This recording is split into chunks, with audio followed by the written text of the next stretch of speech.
Shalom, selamat pagi semuanya. Bersyukur, berterima kasih pada Tuhan. Kalau pagi hari ini kita boleh bangun lagi dengan tubuh yang diberkati, dengan kekuatan kesehatan yang baru yang datang daripada Tuhan. Dan kita boleh bersama-sama lagi datang, bersekutu, memuji, menyembah Tuhan. Sebab Tuhan layak dipuji, disembah.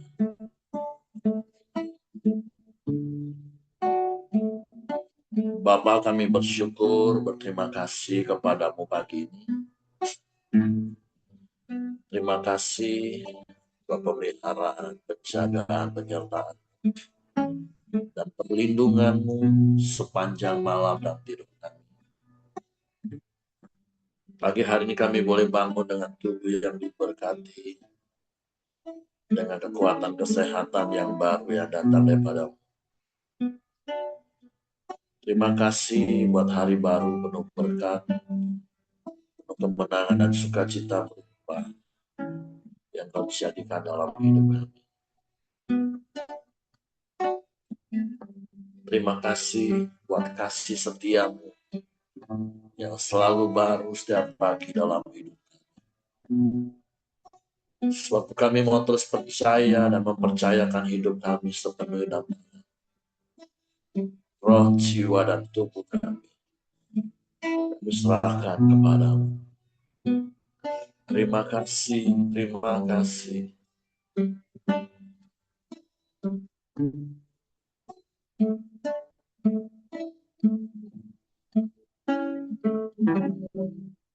Saat pagi hariku datang lagi, menghadap Tuhan dan rendahkan diri, mengucap syukur buat hari yang kau beri, memuji Tuhan dengan sepenuh hati. Sering mereka katakan, saat pagi hari ku datang lagi, menghadap Tuhan dan rendahkan diri, mengucap syukur buat hari yang kau beri, memuji Tuhan dengan seluruh hati, sembah Allah Maha, ku tinggikan Allah Maha tinggi, ku serahkan jiwa ragu dalam pimpinanmu Tuhan.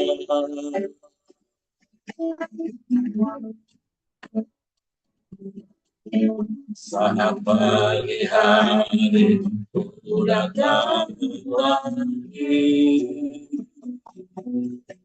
menghadap Tuhan dan rendahkan diri,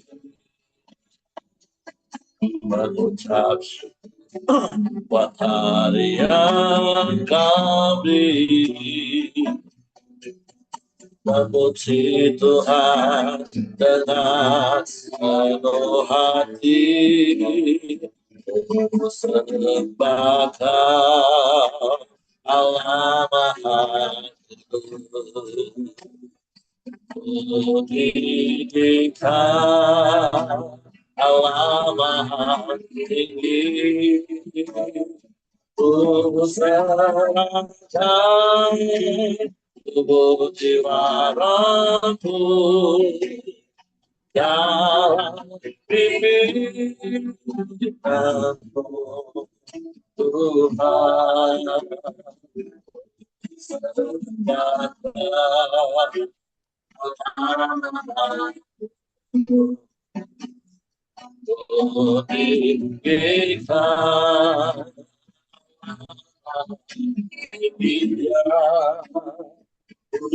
Serahkan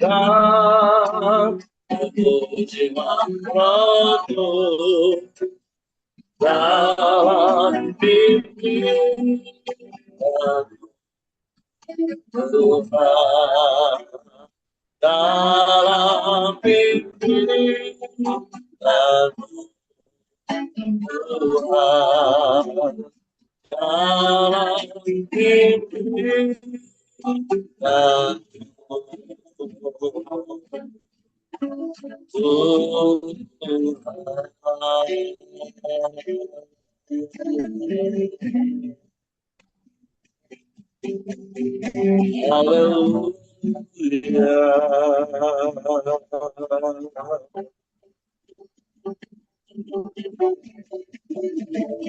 Kami sembah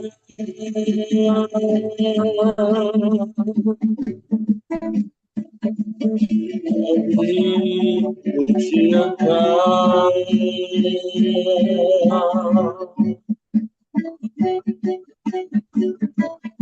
kami muliakan nama-Mu,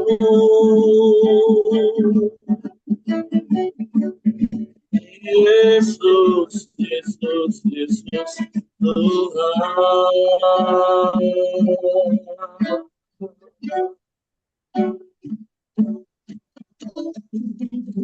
Allah baik,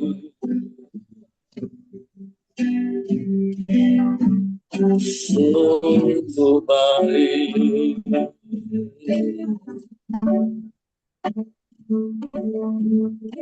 teramat baik Engkau.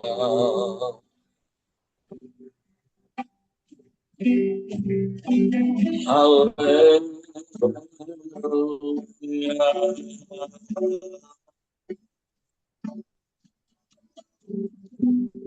Pujilah nama-Mu, Yesus Tuhan. Pujilah nama-Mu.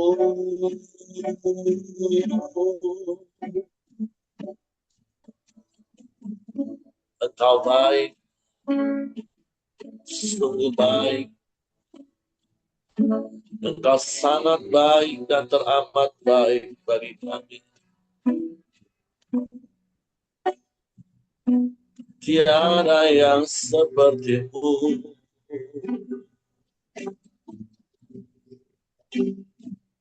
Tiada yang lain, hanya Engkau satu-satunya. Allah yang setia, Allah yang tak pernah ingkar janji. Semua yang baik yang Kau janjikan, semua Kau genapi.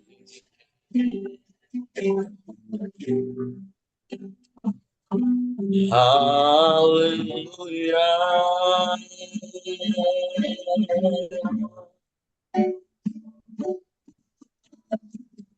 Terpujilah nama-Mu, terpujilah nama-Mu. Hanya Engkau, hanya Engkau. Haleluya. Haleluya, haleluya.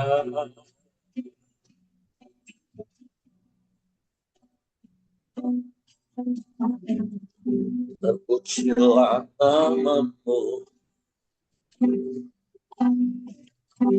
terpujilah nama-Mu, Yesus, Yesus Tuhan.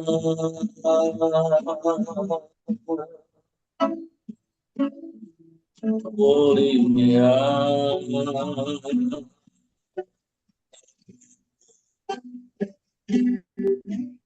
Haleluya.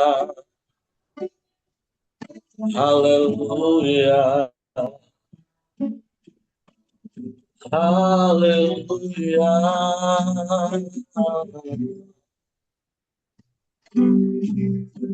Terpujilah namamu, Yesus Tuhan.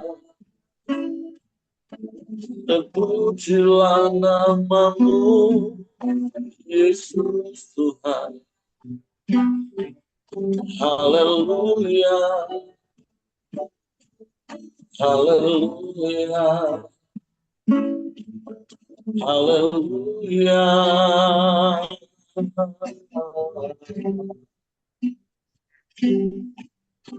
Ajaib, ajaib, ajaib. Hanya Engkau yang patut dipercaya. Sebab Engkau Allah yang setia. Allah yang tak pernah ingkar janji. Kau Allah pertolongan bagi kami. Tak pernah terlambat pertolonganmu. Sebab kami terus menanti-nantikan Engkau, berharap hanya kepada. Sebab pengharapan di dalam Engkau tidak pernah mengecewakan. Kau Allah yang setia. Terpujilah namamu, Yesus. Hanya Engkau, hanya Engkau. Engkau tempat perlindungan yang teguh saat bumi bergoncang, gunung-gunung beranjak. Namun kasih setiamu tak pernah beranjak dari kami. Kasih setiamu kekal selama-lamanya bagi kami. Terima kasih, terima kasih. Engkau yang tak pernah meninggalkan kami. Engkau yang tidak pernah membiarkan kami. Engkau yang memelihara hidup kami. Engkau yang menjaga dan menyertai kami. Melindungi dan menaungi kami. Terima kasih, terima kasih.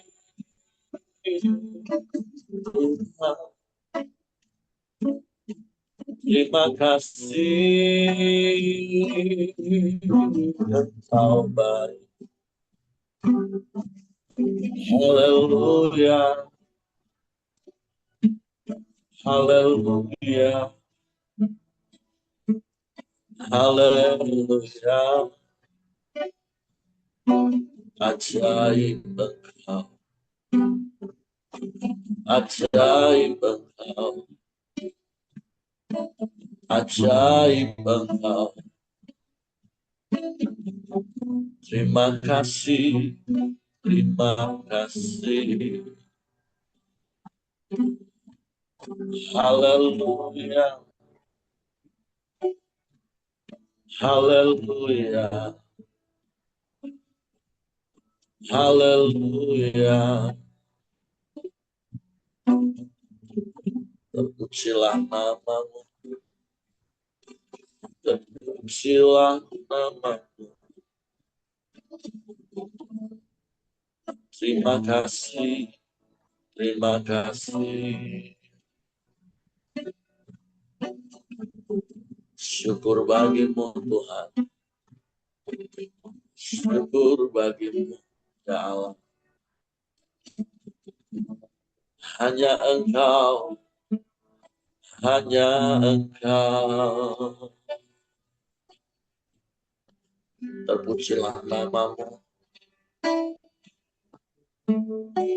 terpujilah namamu, ditinggikan, diagungkan, dimuliakan.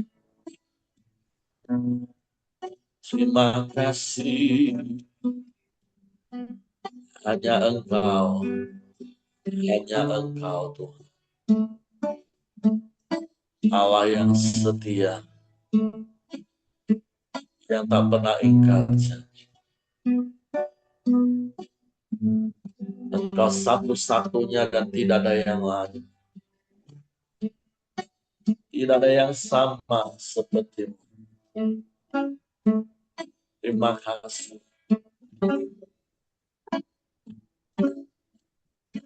Engkau Tuhan yang setia,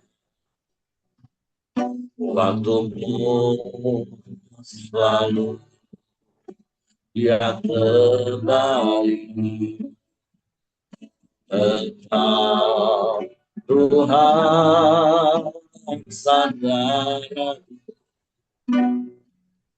aku hanya kan berharap padamu. Sekali lagi katakan, Kau Tuhan yang setia. Haleluya. Engkau Tuhan yang setia, waktu-Mu selalu yang terbaik. Engkau Tuhan sandaranku, dan Tuhan yang akan berharap padamu. Satu-satunya yang andalkan, satu-satunya yang percaya. Engkau sumber kekuatan, sumber pengharapan, sumber kedamaian. Satu-satunya yang ada, satu-satunya yang percaya. Engkau Tuhan memberkati, Tuhan penyembuhku, Tuhan pemulihku.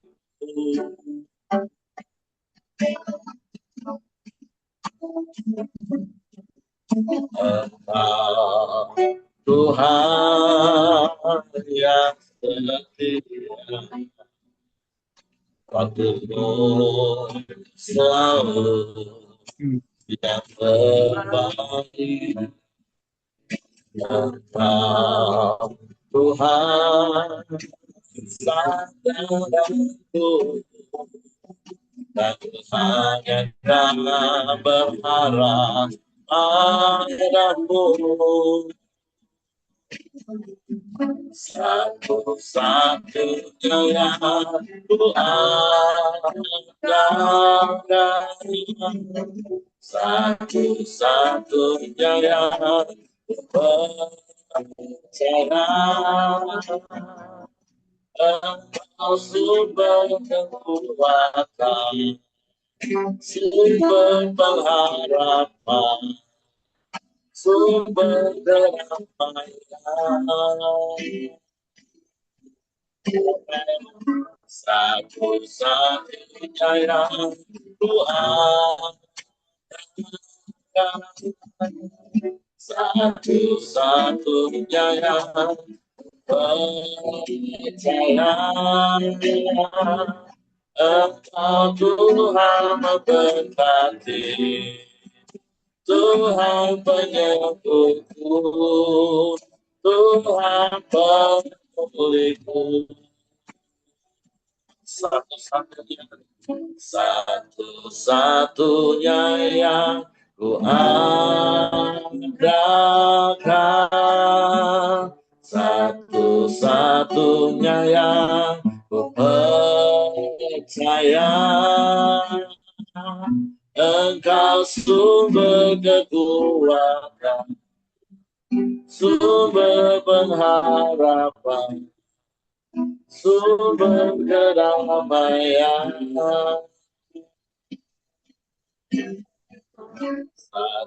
Satu-satunya Tuhan yang satu-satunya yang percaya. Engkau Tuhan memberkati, Tuhan penyembuhku, Tuhan pemulihku. Engkau satu-satunya dan tidak ada yang lain. Engkau sumber kekuatan bagi kami. Engkau sumber pengharapan dan damai sejahtera. Engkau yang memberi kekuatan, Engkau yang memampukan kami.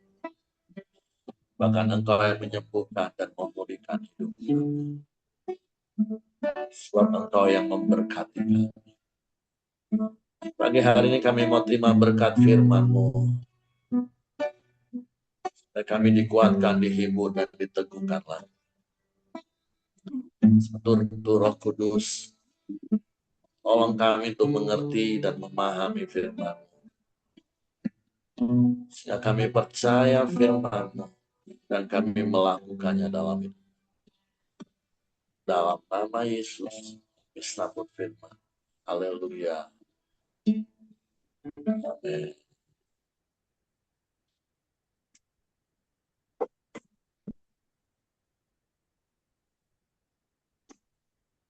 Oke, shalom, selamat pagi Bapak Ibu sekalian. Hari ini kita sampai pada Ibrani pasal yang ke-7. Dan kita mau belajar dari apa yang seperti penulis kitab Ibrani ini sudah sampaikan. Kalau kemarin di pasal 6 kita juga diingatkan untuk terus bertumbuh di dalam pengenalan akan Tuhan, sehingga kita boleh semakin kuat di dalam menjalani hari-hari hidup kita. Nah, hari ini kita masuk di fase yang ke-7 dengan judul perikop Kristus dan Melkisedek. Sebab Melkisedek adalah Raja Salem dan Imam Allah yang Maha Tinggi. Ia pergi menyongsong Abraham ketika Abraham kembali dari mengalahkan raja-raja dan memberkati dia. Kepadanya pun Abraham memberikan 1/10 dari semuanya. Menurut arti namanya Melkisedek adalah pertama-tama Raja Kebenaran dan juga Raja Salem, yaitu Raja Damai Sejahtera. Ia tidak berbapa, tidak beribu, tidak bersilsilah, harinya tidak berawal, dan hidupnya tidak berkesudahan. Dan karena ia dijadikan sama dengan anak Allah, ia tetap menjadi imam sampai selama-lamanya. Camkanlah betapa besarnya orang itu yang kepadanya Abraham, bapa leluhur kita, memberikan 1/10 dari segala rampasan yang paling baik. Dan mereka dari anak-anak Lewi yang menerima jabatan imam mendapat tugas menurut hukum Taurat untuk memungut persepuluhan dari umat Israel, yaitu dari saudara-saudara mereka, sekalipun mereka ini juga adalah keturunan Abraham. Tetapi Melkisedek yang bukan keturunan mereka, yang memungut persepuluhan dari Abraham dan memberkati dia, walaupun ia adalah pemilik janji. Memang tidak dapat disangkal bahwa yang lebih rendah diberkati oleh yang lebih tinggi. Dan di sini manusia-manusia fana menerima persepuluhan, dan di sana ia yang tentang dia diberi kesaksian bahwa ia hidup, maka dapatlah dikatakan bahwa dengan perantaran Abraham dipungut juga persepuluhan dari Lewi yang berhak menerima persepuluhan. Sebab ia masih berada dalam tubuh bapa leluhurnya ketika Melkisedek menyongsong bapa leluhurnya itu. Oke, di perikop yang pertama ini tentu kita bisa belajar sesuatu.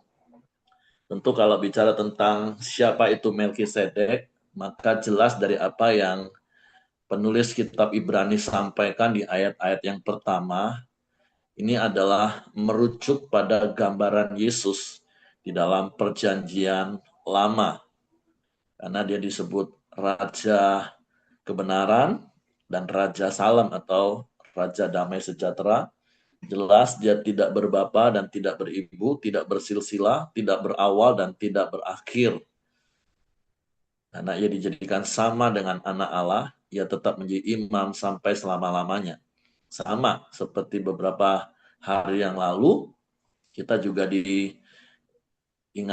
oleh penulis Ibrani bahwa Yesus itu menjadi imam selama-lamanya. Dan itu menurut peraturan Melkisedek.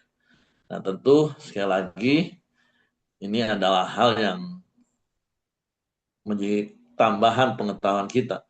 Tetapi ada hal yang menarik yang tentunya yang mungkin bagi sebagian orang mungkin agak sensitif kalau dibicarakan, yaitu tentang persepuluhan yang bahkan sampai hari ini salah satu topik yang bisa menjadi perdebatan, menjadi perbandingan, menjadi kelompok, menjadi pembelaan. Banyak sekali ekses-ekses dari apa yang sedang timbul hari-hari ini berbicara tentang perpuluhan atau sepersepuluh, persepuluhan lebih tepatnya. Ada yang mengatakan itu hukum Taurat dan kita nggak lagi hidup di hukum Taurat, itu perjanjian lama dan tidak perlu dilakukan lagi di perjanjian baru. Tapi kalau hari ini kita melihat dari kitab Ibrani pasal yang ke-7, walaupun tentu saya katakan di awal lebih dulu dari pengamatan saya pribadi Bapak Ibu ya. Orang-orang yang sudah melakukan persepuluhan dengan setia sejak masa muda karena sebuah pemahaman, maka mereka tidak akan tergoyahkan oleh apapun yang sedang berseliweran di media sosial hari-hari ini. Karena mereka sudah melakukannya sebagai bentuk ketaatan karena kasih kepada Tuhan, dan mereka juga sudah menikmati janji Tuhan digenapi dalam hidup mereka.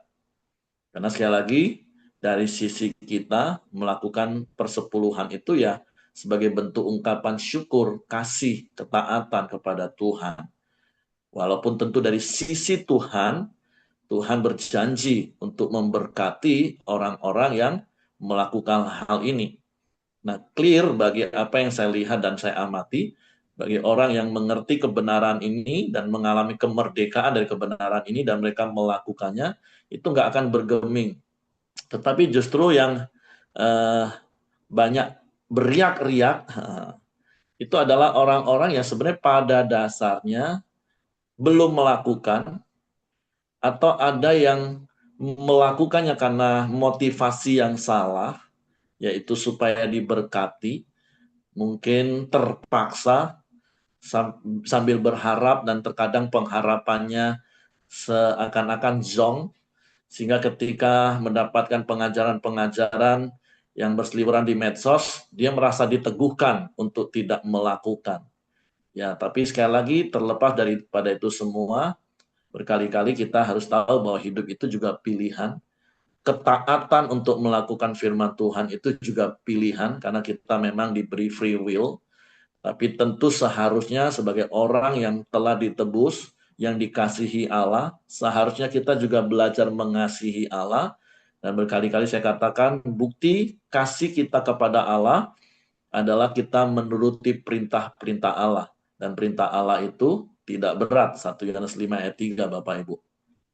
Nah, kembali berkaitan dengan apa yang kita baca hari ini tentang persepuluhan itu sendiri, itu bukan muncul pada zaman hukum Taurat, Walaupun berkali-kali juga saya ajar bahwa hukum Taurat itu Yesus tidak pernah meniadakan, Yesus menggenapi, dan sampai hari ini kita melakukannya, baik itu hukum seremonial, setiap kali kita menghadap hadirat Tuhan, kita juga membawa darah persembahan, tapi bukan darah anak domba seperti yang disembelih oleh orang-orang Israel, tetapi darah anak domba Allah, yaitu Yesus yang membasuh seluruh hidup kita, yang menguduskan hidup kita sekali untuk selama-lamanya. Karena itu yang Yesus lakukan.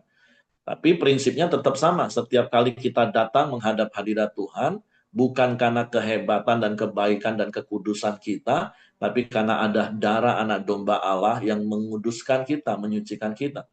Begitu juga dengan hukum sipil yang digenapi di dalam hukum kasih yang Yesus ajarkan kepada kita. Begitu juga dengan 10 perintah Allah yang kita lakukan di dalam dua hukum utama, yaitu kasihlah Tuhan Allahmu dengan segenap hati, jiwa, akal budi, kekuatan, dan kasihlah sesamamu manusia seperti dirimu sendiri. Dan kalau bicara tentang persepuluhan, bahkan Yesus pun pernah mengajar di Matius 23 ayat 23 bahwa yang satu harus dilakukan, yang lain nggak boleh diabaikan. Apa yang harus dilakukan? Mengembalikan persepuluhan.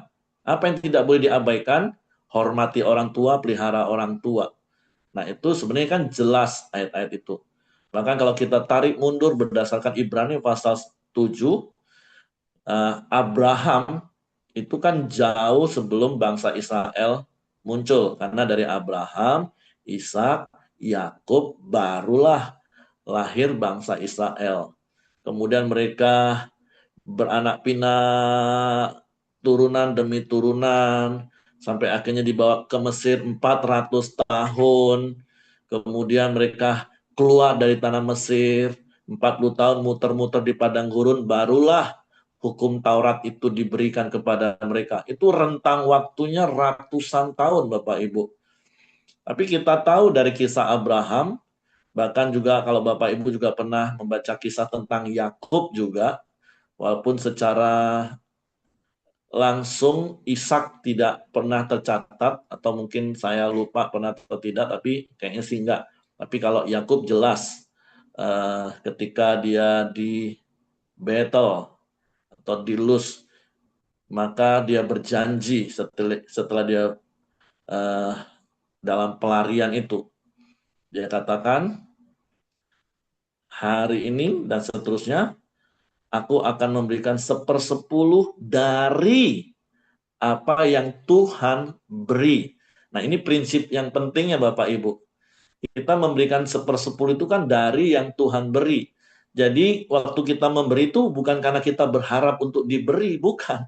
Tapi justru karena kita sudah diberi lebih dulu, maka kita memberi. Sama seperti apa yang dilakukan Abraham.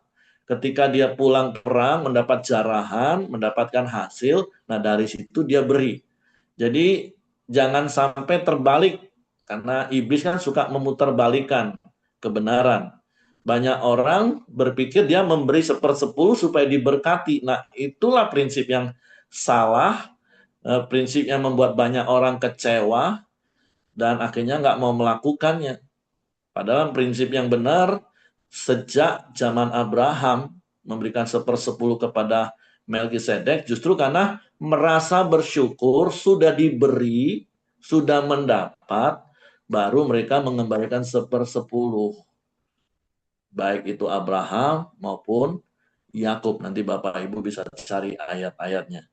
Nah, dan sampai hari ini, seperti yang saya katakan tadi, saya melihat dan menemukan ada begitu banyak anak-anak Tuhan yang cinta Tuhan, mengasihi Tuhan, dan mereka melakukan. Dan itu yang kami lakukan juga sejak masa muda kami.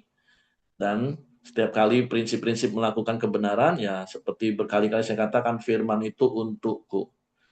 Ya terlepas mungkin ada orang yang semakin jadi tambah kecewa karena salah pengelolaannya.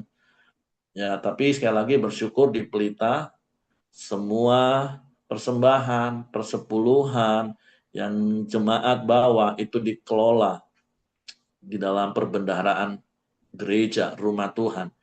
dan dikelola dengan bijak untuk keperluan pekerjaan Tuhan. Sehingga Pelita ada sampai hari ini dengan perkembangannya yang tentu kalau Bapak Ibu Jemaat Pelita ya bisa melihat di depan mata. Walaupun sempurna enggak, walaupun kelihatannya mungkin kalah kalau dibandingkan dengan yang lain ya it's okay, nggak masalah. Tapi kita bisa melihat bagaimana Pelita bisa berkembang di seluruh Sumatera, menyeberang ke Jawa, ke Kalimantan. Walaupun tentunya saya mendorong bagi Bapak Ibu yang lain untuk menangkap kebenaran ini, sehingga belajar untuk memberi. Karena kalau hari-hari ini kita sedang belajar tentang dipulihkan untuk bertumbuh, saya bicara tentang sikap hati, jangan sampai hati kita seperti tanah yang dipenuhi dengan semak belukar, yaitu cinta akan uang. Nah, orang yang tidak cinta akan uang, itu salah satu indikasinya dia merasa cukup. Dan hanya orang yang merasa cukuplah dia berani bertindak mengembalikan 1/10.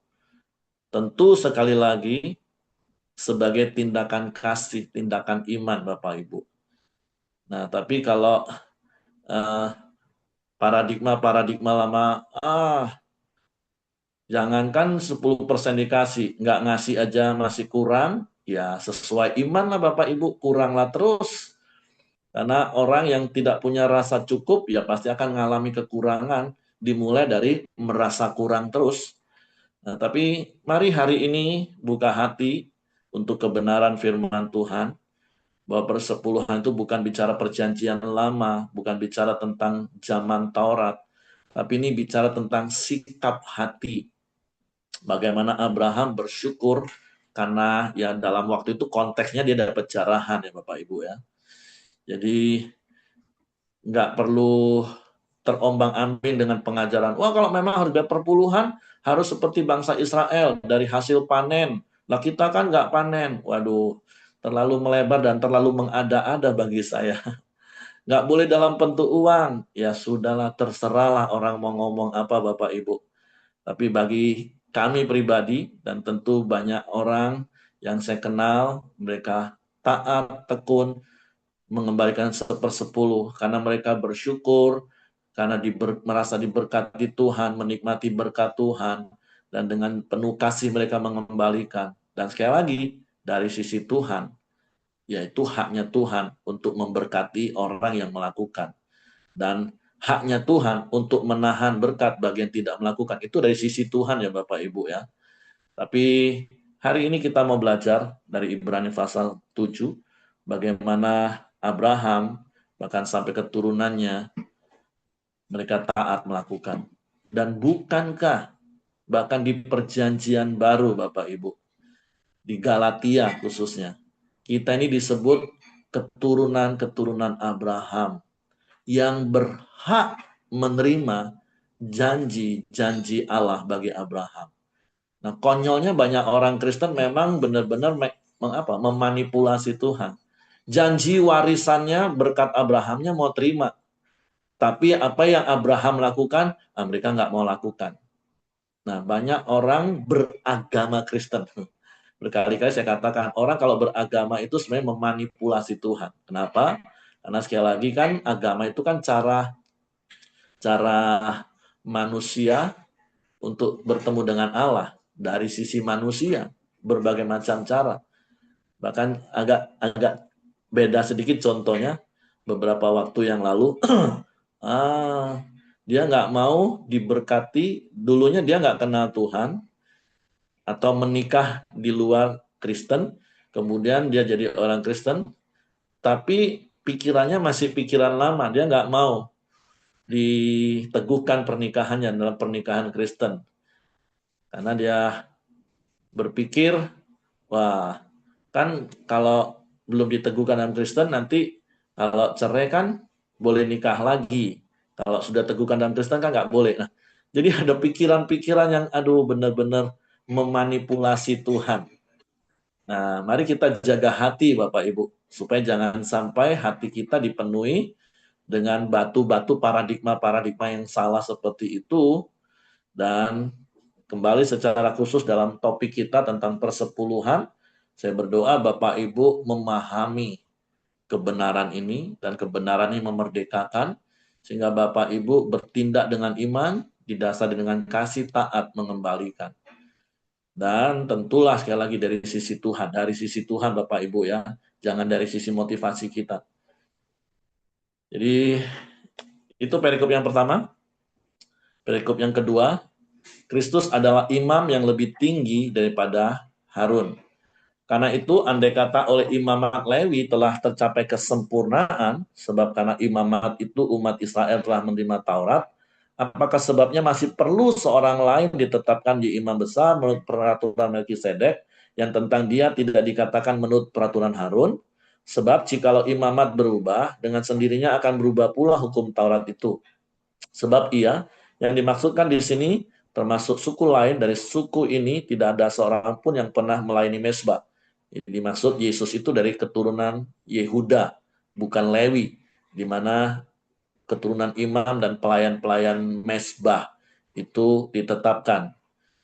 Sebab telah diketahui semua orang bahwa Tuhan kita berasal dari suku Yehuda, dan mengenai suku itu Musa tidak pernah mengatakan suatu apapun tentang imam-imam.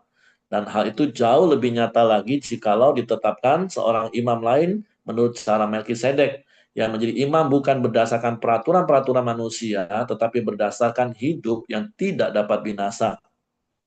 Sebab tentang dia diberi kesaksian, engkau adalah imam untuk selama-lamanya menurut peraturan Melkisedek. Memang suatu hukum yang dikeluarkan dahulu dibatalkan kalau hukum itu tidak mempunyai kekuatan dan karena itu tidak berguna. Sebab hukum Taurat sama sekali tidak membawa kesempurnaan, tetapi sekarang ditimbulkan pengharapan yang lebih baik yang mendekatkan kita kepada Allah. Dan sama seperti hal itu tidak terjadi tanpa sumpah, memang mereka telah menjadi imam tanpa sumpah. Tetapi ia dengan sumpah diucapkan oleh dia yang berfirman kepadanya, Tuhan telah bersumpah dan ia tidak akan menyesal. Engkau adalah imam untuk selama-lamanya. Demikian pula Yesus adalah jaminan dari suatu perjanjian yang lebih kuat, dan dalam jumlah yang besar mereka telah menjadi imam karena mereka dicegah oleh maut untuk tetap menjabat imam. Tetapi karena ia tetap selama-lamanya, imamatnya tidak dapat beralih kepada orang lain. Karena itu ia sanggup juga menyelamatkan dengan sempurna semua orang yang oleh dia datang kepada Allah. Sebab ia hidup senantiasa untuk menjadi pengantara mereka. Ingat Bapak Ibu, Yohanes 14 ayat 6 tentunya. Di mana Yesus katakan, akulah jalan kebenaran dan hidup. Tidak seorang pun yang sampai kepada Bapa kalau tidak melalui aku. Sebab imam besar yang demikian yang kita perlukan, yaitu yang saleh, tanpa salah, tanpa noda, yang terpisah dari orang-orang berdosa, dan lebih tinggi daripada tingkat-tingkat surga, yang tidak seperti imam-imam besar lain yang setiap hari harus mempersembahkan korban untuk dosanya sendiri, dan sesudah itu barulah untuk dosa umatnya. Sebab hal itu telah dilakukannya satu kali untuk selama-lamanya ketika ia mempersembahkan dirinya sendiri sebagai korban. Sebab hukum Taurat menetapkan orang-orang yang diliputi kelemahan di imam besar, tapi sumpah yang diucapkan kemudian daripada hukum Taurat menetapkan anak yang telah menjadi sempurna sampai selama-lamanya. Nah, jadi kita bersyukur sekali Bapak Ibu, Yesus menjadi pengantara kita, menjadi imam. Karena tugas imam itu kan membawa umat kepada Allah. Nah, kalau Nabi kan membawa Allah kepada umat. Nah, kita memiliki imam dari keturunan Yehuda, yaitu Yesus, singa dari Yehuda itu. Dia menjadi imam yang bukan membawa darah anak domba, tetapi membawa darahnya sendiri, dan itu dilakukannya sekali untuk selama-lamanya. Sehingga sekali lagi seperti yang saya katakan tadi, di dalam Kristus kita masih melakukan hukum Taurat di dalam penggenapan di dalam pribadi Yesus. Waktu kita datang menghadap Allah, ya kita menghadap dengan membawa darah anak domba Allah itu. Karena setiap kita juga di dalam Kristus, 1 Petrus 2:9 katakan menjadi imamat yang rajani, imam yang berkerajaan. Sehingga setiap kita berhak punya akses langsung ketemu dengan Tuhan. Tidak harus lewat imam besar seperti bangsa Israel. Yang tadi dikatakan dia harus menguduskan dirinya sendiri, potong domba, darahnya untuk dirinya sendiri, baru dia bisa melakukan untuk umat. Dan itu setiap hari. Bahkan kalau 1 tahun sekali dia harus masuk ke ruang maha kudus, kalau dia didapati dalam keadaan berdosa, dia mati seketika di hadapan Tuhan. Seperti beberapa waktu yang lalu Ibu Mirianti sampaikan, sehingga mereka masuk pasti ada gemerincing di kaki dan diikat dengan tali, supaya ketika tidak ada pergerakan dan diasumsikan sudah mati di hadirat Tuhan karena dosa, ya nggak ada seorang pun yang boleh masuk, hanya ditarik keluar. Nah, tapi sekali lagi kita bersyukur Yesus adalah imam besar yang agung bagi kita. Dia satu-satunya pengantara yang kekal, sehingga seperti yang saya katakan tadi dari Yohanes pasal 14 ayat 6, maaf, hanya lewat Yesus, melalui Yesus, kita sampai kepada Bapa. Oke, itu saja yang mau saya sampaikan hari ini. Jadi 2 hal ini. Yang pertama tentang 1/10 tadi. Mari kebenaran ini memerdekakan hidup kita. Kita melakukannya dengan kasih. Dan kita menikmati janji penggenapan dari Tuhan. Dan yang kedua, kita bersyukur buat Yesus yang adalah imam besar menurut peraturan Melkisedek yang kekal. Oke, itu saja. Saya kembalikan kepada Ko Joni. Silakan kalau ada yang mau menambahkan.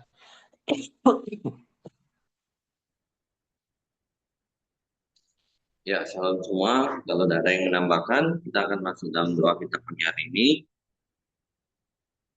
Bapak, terima kasih. Kami bersyukur Tuhan di pagi hari ini. Kami boleh terus bersama-sama bersekutu, memuji, memuliakan Engkau Tuhan. Kami boleh belajar kebenaran firman-Mu di pagi hari ini tentang persepuluhan, tentang imam besar yang sudah mewakili kami Tuhan. Terima kasih Tuhan. Lewat kebenaran firman-Mu, semakin hari kami semakin taat melakukan apa yang menjadi perintah-Mu dalam hidup kami Tuhan. Karena Engkau terlebih dahulu telah mewakili kami, membawa kami semakin dalam mengenal Bapa.